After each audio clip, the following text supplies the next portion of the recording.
Yeah. Well, wasn't that hilarious?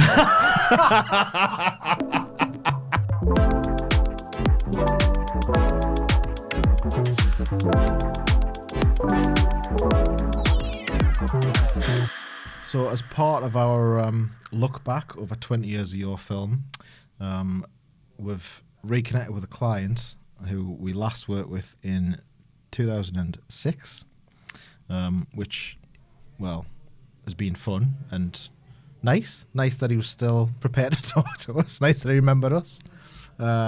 As you're about to see, his recollection is pretty good. Although there's a couple of things we had to fill in, a couple of gaps we had to fill in from us.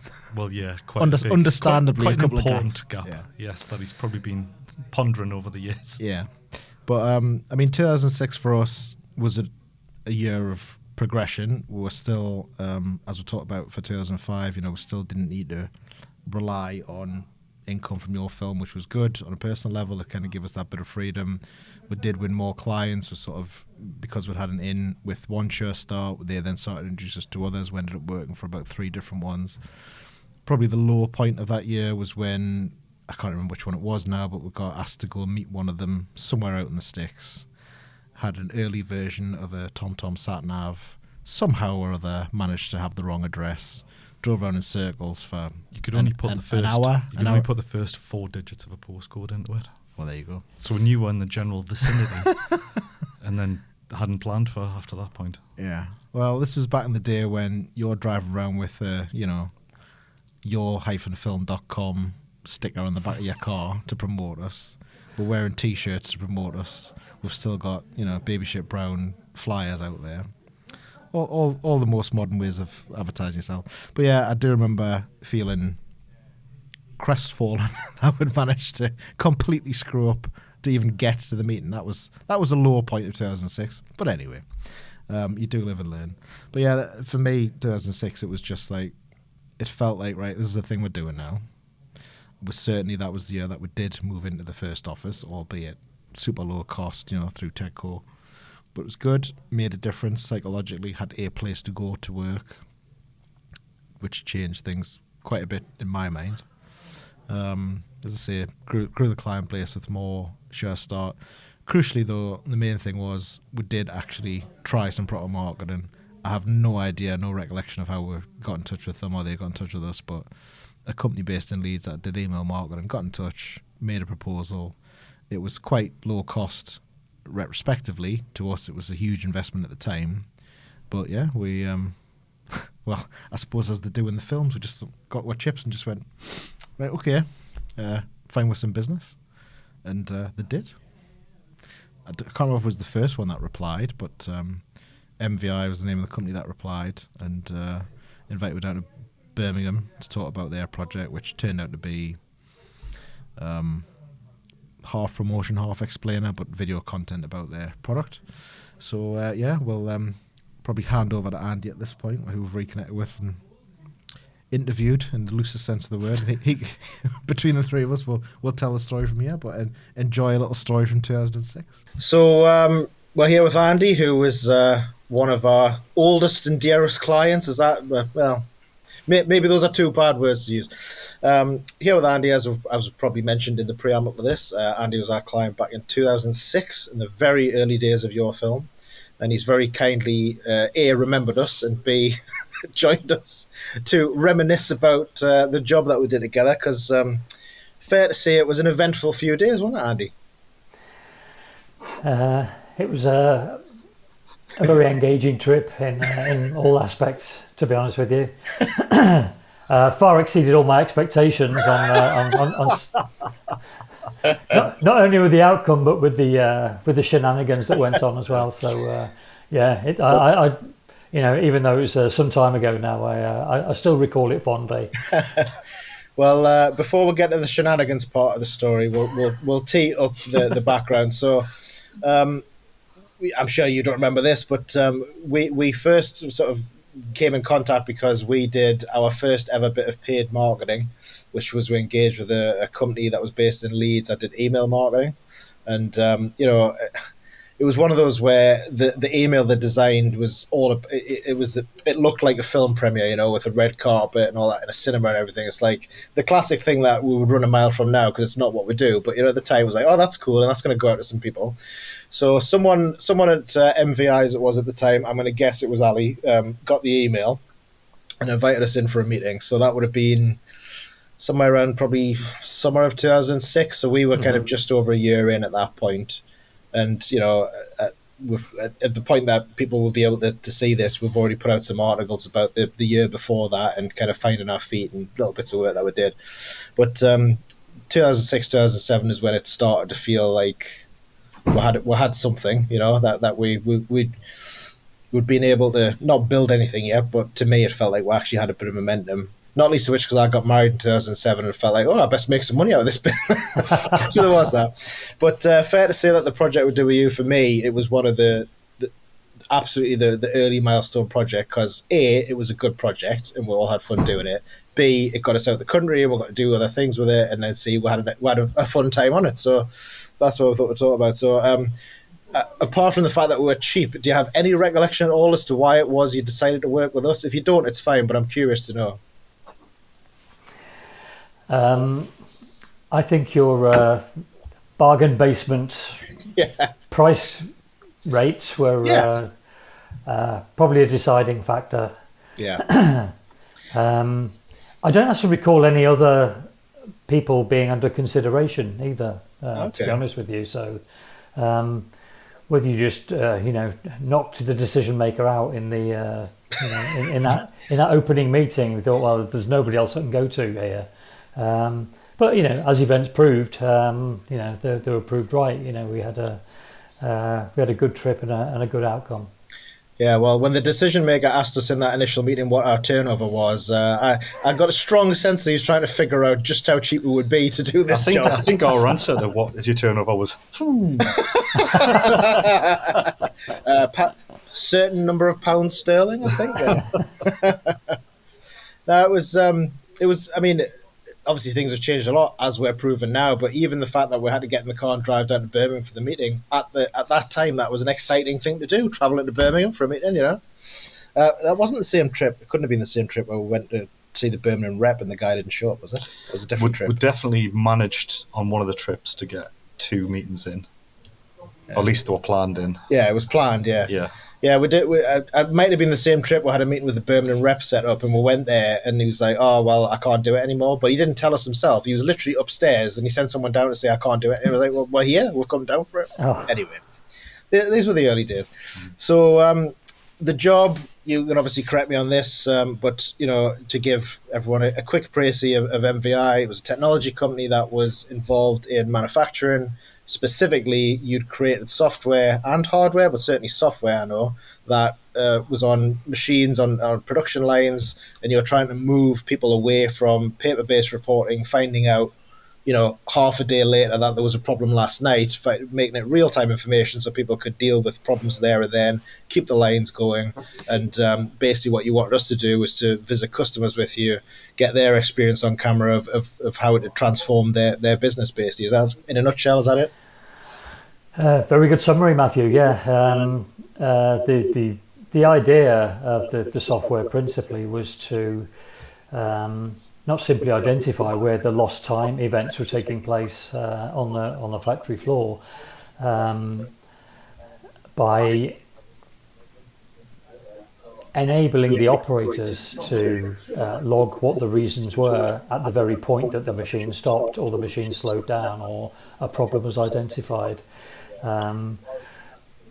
The key thing about it was all that data was aggregated and then pasted up in the production area on screens so that everyone could see what every other production line was doing. So, and there are in factories, you know, some instances whereby, you know, the production lines are in different parts of the facility, and you don't have the faintest idea what's going on. Production line floor, or on production line 4, if you're attending production line 1.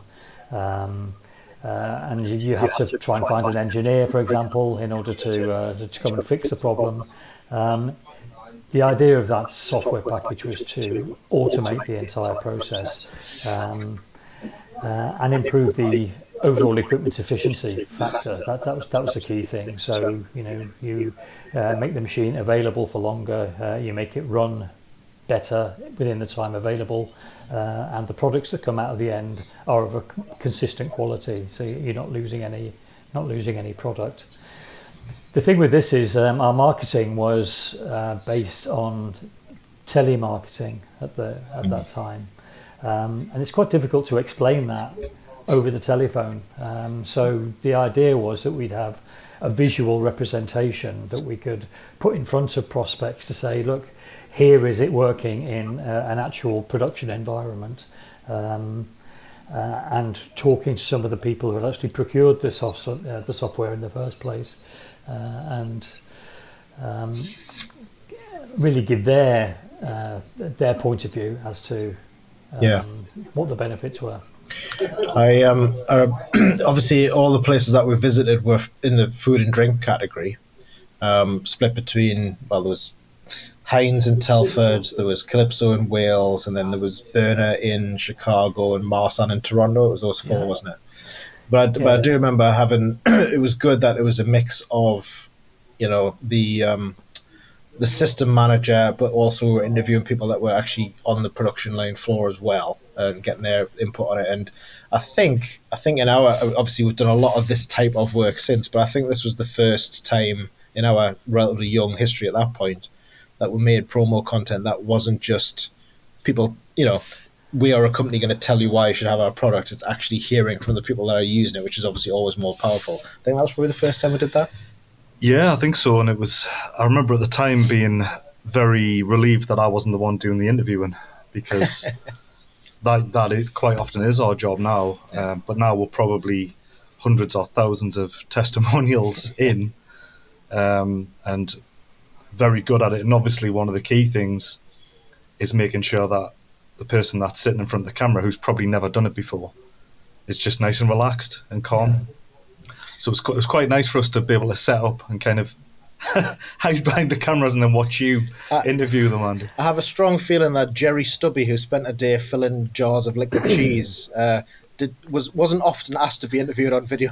Yeah, somewhat definitely. I mean, obviously, if you're interviewing a CEO of the company, he's going to have a certain amount of comfort in front of the camera and probably a bit of media training, whereas Jerry Stubby was straight off the production line. Put down the jars of cheese, Jerry. Take off that hair and come and sit in front of this camera. And then there's us with our redhead lights straight into our eyes. Redhead lights that, because of the American current, were actually more like pink headlights.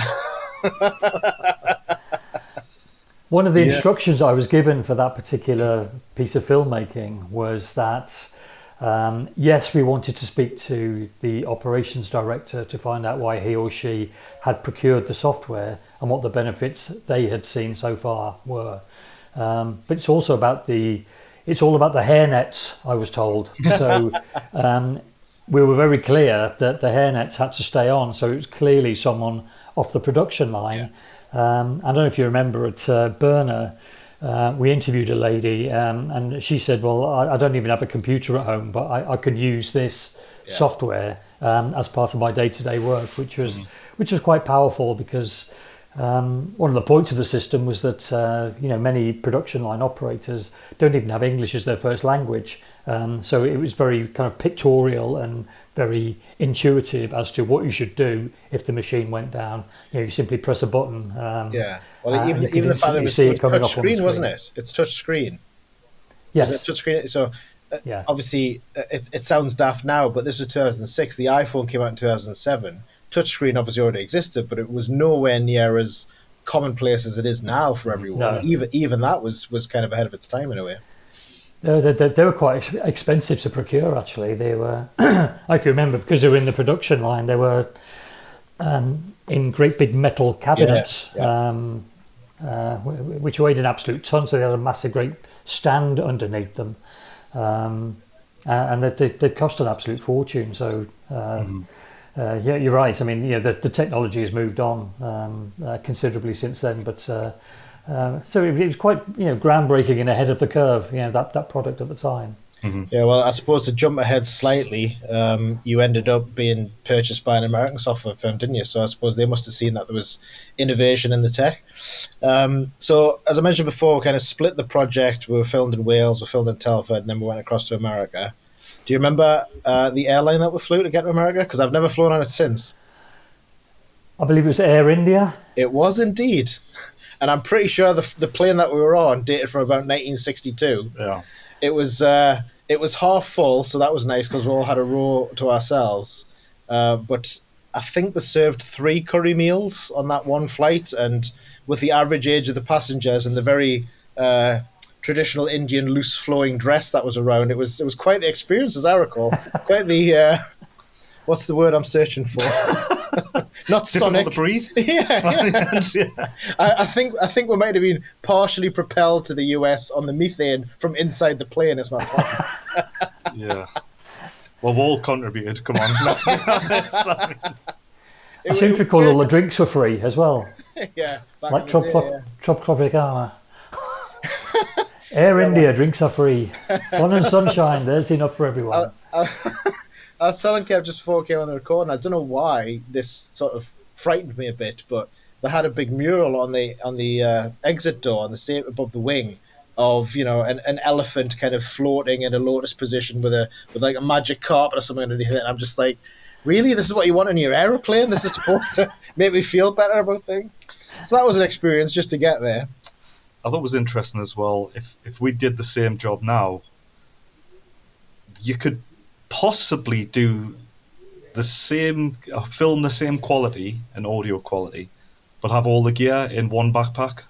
Yeah. Whereas I think I remember we're all cursing the redhead case by the end. Yeah. It was the really heavy one that just had a handle. And we all used to take turns and carrying it around. Well, we'd also bought that big Pelly case for lights as well. So between the 3 of us and our own luggage, I remember that we're heavily laden with trolleys each, which we'll come on to later. But it was a bit mix and match for it, but it was. That was certainly the case. I mean, seeing us walking through the airport, I think Van Halen go on tour with less equipment than we took with us that day. Yeah, well, we upset a few taxi drivers because we looked like Eddie Murphy and Coming to America every time we arrived anywhere. So fair to say the English portion of the shoot UK portion of the shoot went fairly straightforward. Kevin and I still talk about the old guy that was propped up in the corner of the hotel bar the night before we filmed at Calypso, who the music was, one of the tracks was playing. I don't know what else he was saying, but he was just sat in the corner. Did he have a gin and tonic or something? Or was it a pipe? But actually, he was just sat slumped, and every now and again he just went, "Shadows," because the shadows are playing on the soundtrack. So that was about as exciting as it got for the UK part. But yeah, once we flew into Chicago, went and filmed at Burner. Everything was pretty straightforward then. And then, as I recall, we were going to fly the next day up to Toronto, and that was the day where we had a down day because we were going to film in Toronto the next day. Yeah. Didn't quite go according to plan, though, did it? No, well, I think once we got to the hotel and got checked in, we said, well, we'll head out for some food, a couple of drinks. The hotel, which was very carefully and thoughtfully considered, placed right next to the airport, so it was a 5-minute journey to catch the flight the next morning, the early flight. Mm-hmm. That taxi driver was upset with me, I remember. Yeah, the Russian guy. Yeah. But yeah, because he looked at the luggage and he went, "How many pieces?" We went, "Well, 15. What do you expect?" Get the roof ties out. Yeah, on the way in, I remember spotting a bar called Shoeless Joe's. And we said, "Oh, it's right beside the hotel, we'll just pop in there." And as soon as we walked in, we should have known. Well, before we go any further, you say we. I think it's important to establish that we all went to dinner, and then I said, "I don't feel very well." It was just before Christmas, wasn't it? It was like early mid-December. Yeah. We've been on the go all the time. You know what it's like when you're flying, everyone's snotting. Yeah, that Air India flight's not the same. Yeah. So we'd had dinner, and I'd said, we all had to get up at 5 the next morning, catch the flight. And I was like, I don't feel very well. I'm going to go back to the hotel. So just to be clear on we went to Shoeless Joe's. Yeah, well, you did come Did you? I never set foot in Shoeless Joe's. You did? I didn't. We ate there, didn't we? No, we ate somewhere else. Oh, did we? Yeah. Okay. Well, honest go. Well, I mean, as soon as I walked in, I thought this is too good to be true. I mean, first of all, as an Englishman, you're not used to being served drinks at a table. That's not commonplace here. No. And also, as an Englishman, it's very hard to say no when someone offers you an alcoholic drink. So the fact that it was girls roller skating around the place doing the asking, is it any wonder that we just decided, you know something, this is great. Let's stay later. Yeah, to be fair, Matthew had done the sensible thing, and he said, I'm going to go and get my head down. You know, because Matthew, if you remember, had a shopping list for the down day in Toronto. He was going to go to Best Buy. I was going to buy about $500. I was going to buy one of these newfangled iPods I'd heard so much about. Yeah, so well, the drinking went well. Yeah, me and Andy were having a good laugh. I suppose we'll have to tell this a little bit on parallel tracks, because basically I went back to the hotel, packed everything up ready for the next morning, and just kind of was like, you know, I think I even had stuff, because I was really starting to get quite a heavy cold. You know what it's like when you get in that, you know, you just kind of feel young. So I think I'd even, because it was obviously a big double bed, I think I'd even put stuff on the other side of the bed. So like literally what I'd do the next morning was like throw the coat back, get my clothes on, and go. So my alarm went off at 5. And we're all going to meet downstairs, I think, at 5:30. So the alarm went off at 5. And honestly, my memory of it was this: the alarm was on this side of where I was sleeping, and it went off. And I woke up and I reached over and I picked it up and I hit snooze and put it down. And then I woke up and it was 5:30. I don't know where that 30 minutes went. That was my memory of it. So I woke up and I was like, "Shit, we're gonna miss." And then like scrambled, came downstairs, but you weren't there. And I genuinely thought, oh, they've gone without us. I don't blame them. Like, we've got to catch this flight. They've gone without us. You really think that would have happened? In that initial moment, that was the thought I had, yeah. We needed you to help carry the bags. I thought you might have got your Russian mate round with a bigger taxi. Well, what happened was, obviously, the drinking went well, and I think my per diem that Matthew had given us had been spunked within 2 hours of the day. It was early in the business, the per diems were a lot smaller. Yeah, so it helped that I had access to an expenses credit card. Exactly. Did it not? I mean, that was kind of the facilitator. That's probably also the first time that we travelled with someone who had that ability to put the stuff on expenses for us. Yeah, that turned your head, I'm sure. Well, as many people I'm sure have done before, you hit a point where it's so late where you're like, I've got a great idea. Look, instead of, we can save time here. What we'll do is, we'll keep drinking. We'll not bother with bed and sleep and stuff. We'll just keep drinking. And then just before the flight, we'll go back, get changed. We'll see Matthew at 5:30. Foolproof. In the lobby. What could go wrong? That's exactly my recollection, and there is that time of the evening, isn't there, where you get to, it's pushing 4 o'clock, and you think, do you know what? I'm not going to go to bed. I'm going to carry on. Yeah. Bear in mind we have to fly to another country the following day, and with all this equipment, and make a film, and conduct ourselves professionally. But nah, fuck it. It's 4 o'clock. Let's carry on. So my recollection is that I went back to the hotel room, completely disrobed, had a shave. Because I'm going to need this. I need to be clean shaven tomorrow. Just be clear you shaved your face, right? I need to be clean shaven for tomorrow. I don't want to look like a wreck. And then the next minute, my hotel room door was getting kicked down by hotel security, and I'm lying there on the bed, completely naked, probably in a gynecological position. Well, I can, if you pardon the expression, Andy, I can fill in some blanks for you if you want. I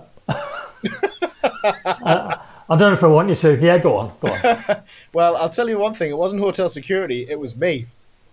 Oh, was it? Yeah, so after I went downstairs and had that initial thought of like, oh, I've missed the boat here, they've gone, and then realised, no, that can't be the case. There must be something else. So I obviously asked at the front desk. I said, look, I'm supposed to meet my 2 colleagues here. Can you try ringing their room, see what's going on? So they rang both your rooms. Well, they rang Kevin first. He did pick up, and obviously the way he answered the phone, I was like, yeah, we're in trouble here. So so he was like, yeah, I'll get sorted. I say, okay. He says, what about Andy? I says, haven't been able to get in touch with him yet. So Kev started getting himself sorted. I got them to ring upstairs to you. No answer.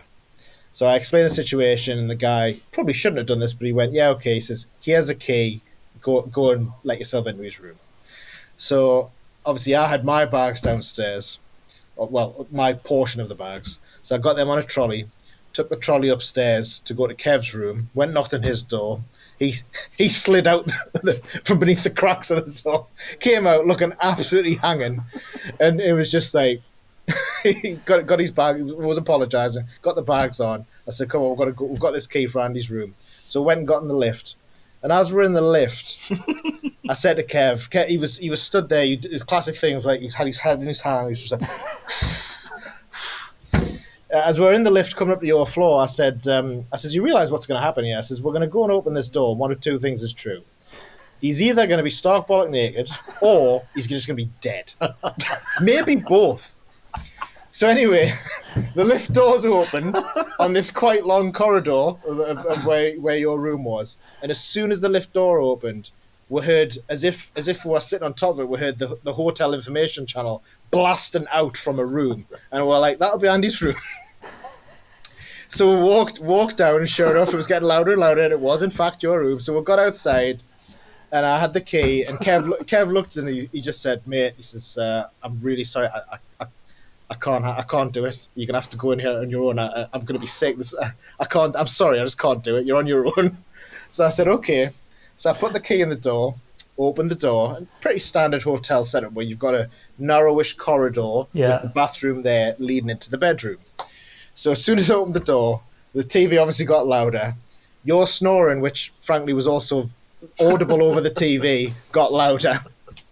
And all I could see poking out from just past the edge of the little, where the corner was your 2 feet hanging over the edge of the bed.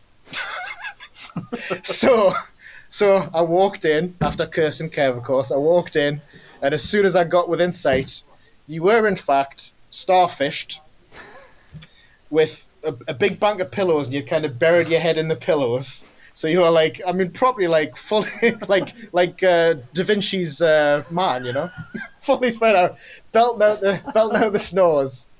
And I came over, and I was like, I leaned over, I was going, Andy, still snoring. I started like clapping, clapping like that over your face, and eventually, you opened kind of one eye, and I can't even remember now what the setup of this was, but in the previous days of the trip, one of us had told a little story, and it had turned into a little phrase. So eventually, after me yelling, going, come on, you got to get up, we're going to miss the plane, you opened one eye, and you looked at me, and you had a little smirk, and you went, fuck you, motherfucker.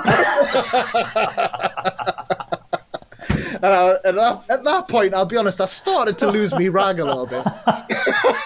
And I could see you had all these like cuts all over your face, and little bits of tissue and stuff, and I was just like... So at this point, Kev's still out in the corridor, and obviously you can hear some of this. He's laughing at you, you know what I mean? And I'm going, come on, you've got to get up. We're going to miss this plane. Like at that point, we still had just about enough time. I thought we'd catch it. Come on, you've got to get. And you were starting with, yeah, I'll get sorted. And as I was trying to talk to you about something, and well, you can tell us better. What was your view from the corridor? Well, my view from the corridor was obviously, like Matthew said, you could just see your feet, which were pointing at the ceiling. So Matthew, like, walked past your bathroom, went round, he went, yeah, he's completely naked. So he went into your bathroom and got, like, a little towel to hide your modesty. So then he sat on the bed next to you. So I could just, at this point, just see your feet. And I could hear Matthew giving it, come on, Andy, wake up, come on.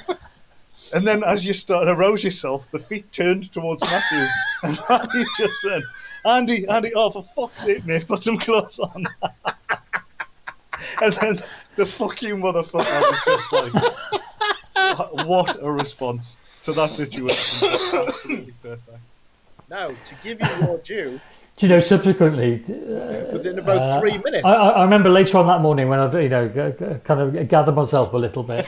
I genuinely remember thinking to myself, I'm glad I thought to put a towel across my midriff, otherwise they'd both see me cock. Well, yeah. Well, to be honest, I'll be honest. I forget. I think the trip was 5 days. I think it was 5 days. So this was like beginning of day 3. Okay.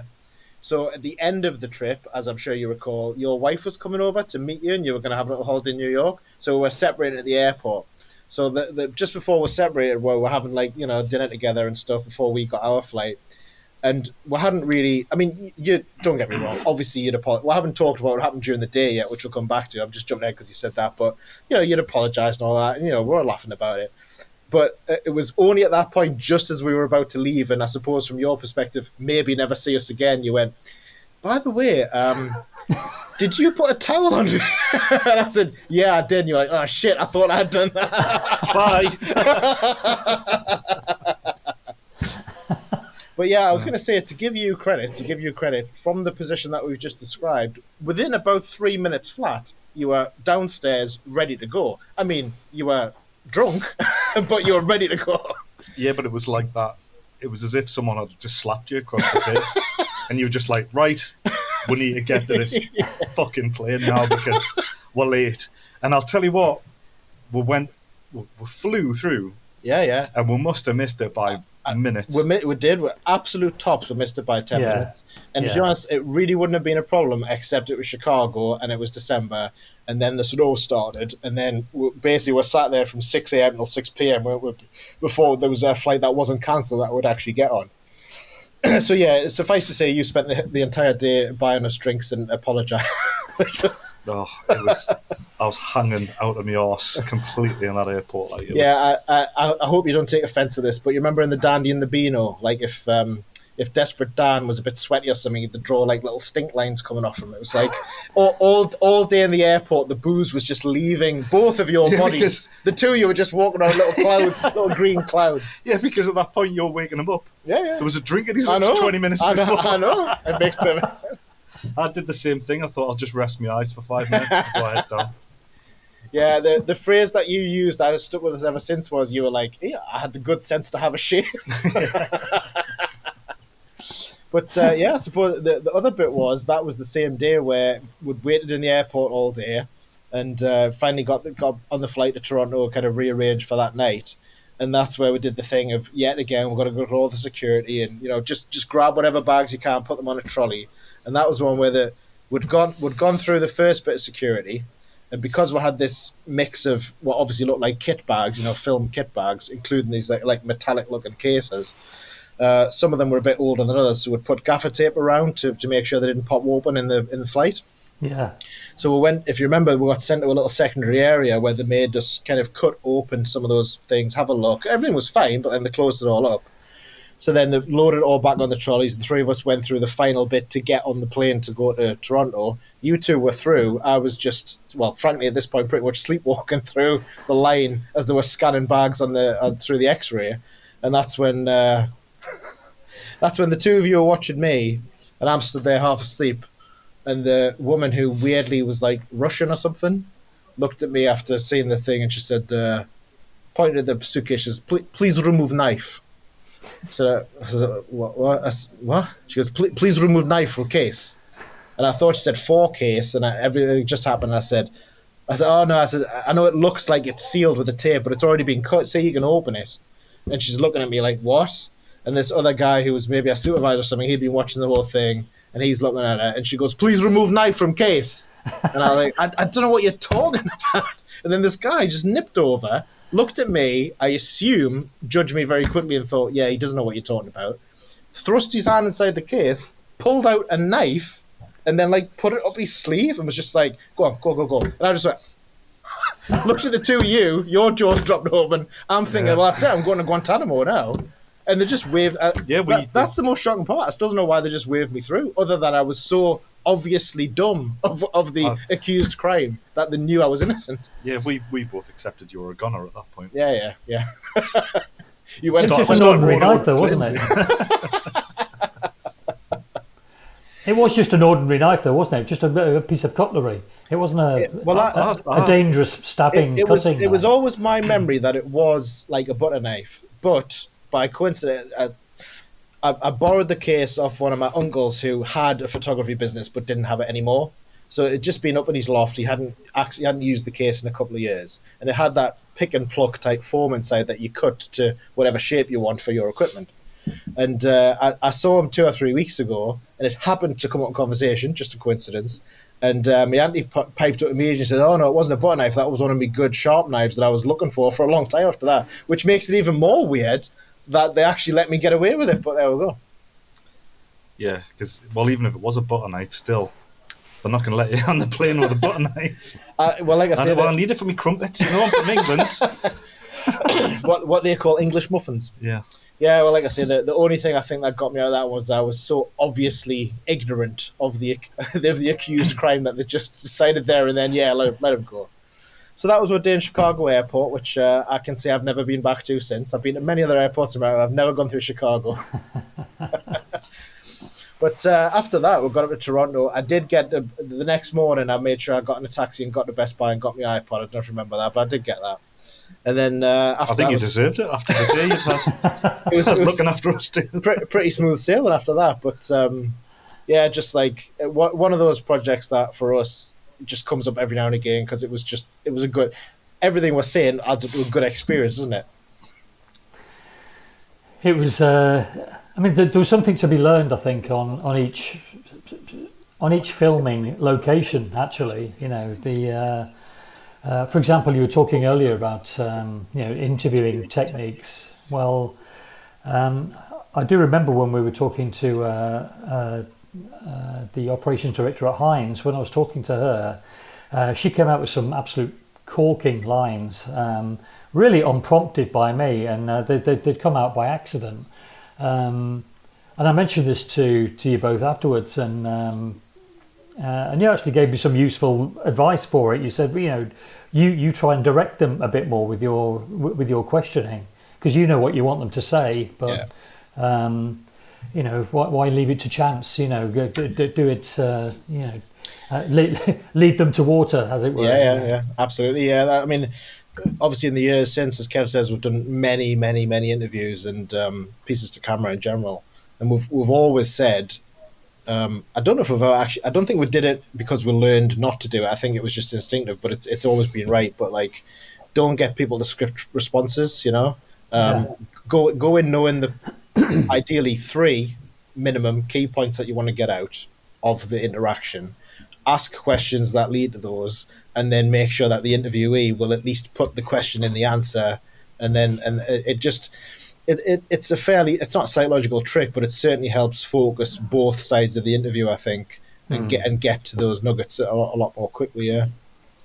The other learning point for me was one of many learning points actually on that trip, but another one to do with filming was examining the shot before it actually starts, and making sure it's all set up correctly. And the example that comes to me is Burner Foods in Illinois, where one of the interviews we conducted was with their head of IT, who we sat in front of a projection screen which was showing the production line outputs live on the wall. And he was sitting there explaining what was being shown on the screen. And it rankled with me for years afterwards. We'd sat him with his diamond stud earring facing the camera. Now, I don't know what people expect a head of IT to look like, but to me, it just felt it took away a little bit of credibility. And had we just sat him round the opposite way, there's nothing wrong with what he said or how he conducted himself or anything. It was just this. Your eye was almost drawn to this glittering thing in his, in his earlobe. Do you know why I think you were covered though? Because he was American. If he was an English guy who was wearing the earring, then you'd be like, "Why is he doing that?" But because he's American, you say, "Yeah, he's American." You know what the worst thing as well is? If it was now, we could remove the earring Yeah, pretty easily. digitally remove earring But removal. back then, yeah. we probably would have had to have quoted about £20,000 for earring removal. which to map in was each a lot frame. more than we charged for the actual project. Speaking of the actual project, obviously it was created as a promotional tool, and it was, as we talked about, very much, you know, people giving their experience of it. But you were saying that it had sort of an unexpected second life beyond that. Well, it was conceived primarily as a marketing aid. So I mentioned earlier, you know, the difficulty of explaining the concept over the telephone, or you know, or even, you know, face to face. We felt it was easier to be able to physically show people the software operating within a live factory environment, and that was the point of the film. And so once we had that edited and in a usable format, that got sent everywhere, and you know, it was used on in sales meetings, and you know, we actually sent copies of the disc out to people. You know, just have a look at this, and you know, this will give you a feel for what the system does. Even the fact you just said copies of the disc really dates us all, doesn't it? Yeah. But it proved very, very successful as an introductory, you know, marketing bit of collateral.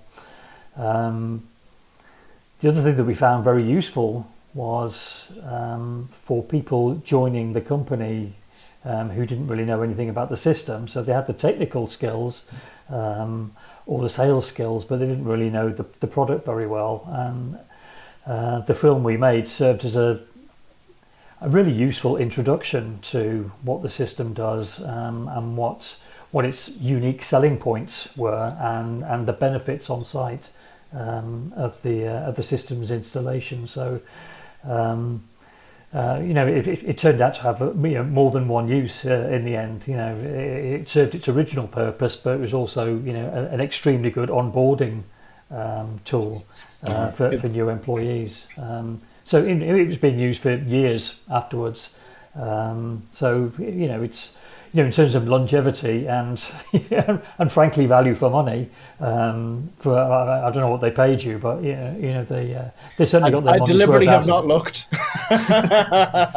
But I was going to say, have you got an email address of someone I can send a bill to for the extra usage?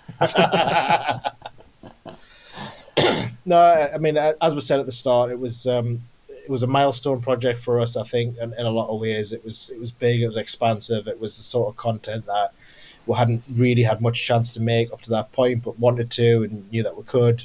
Obviously, it involved travel. We got funny stories out of it. It's kind of it ticked every box really. So it was definitely, you know, that's why I wanted to talk to you again, and I'm very, very glad that you were happy to do so, that you remembered us in the first place, and we're happy to chat to us. But we're just, you know, as we look back over the course of the year at the milestone projects, we definitely knew this is one where, if we could get you on to talk about, we'd love to do that. So really pleased you're able to do it, and been fantastic to reconnect with you. Yeah, it was great to be a part of, and it was great to work with you. And you know, clearly, I'm absolutely delighted that you know, it's your 20-year anniversary now, and you know, you deserve every success that you've had. So you know, very well done indeed. So thank you for watching that one. I hope you enjoyed that tale, that international tale. That trip down memory lane. Yeah, it was genuinely lush to speak to Andy again. After we spoke to him, I just had a smile on my face for the remainder of the day, because it was just really nice to go through that, and that was something where I couldn't believe how long ago it was. But there you go. Yeah, I mean, as we've talked about, there was little memorable bits in 2005, but that story is something that we've laughed about and quoted ever since. Yeah. So thank you for watching this episode of TriPOD. If you have liked the video, please like it, and if you could subscribe to the channel as well, that helps out quite a lot.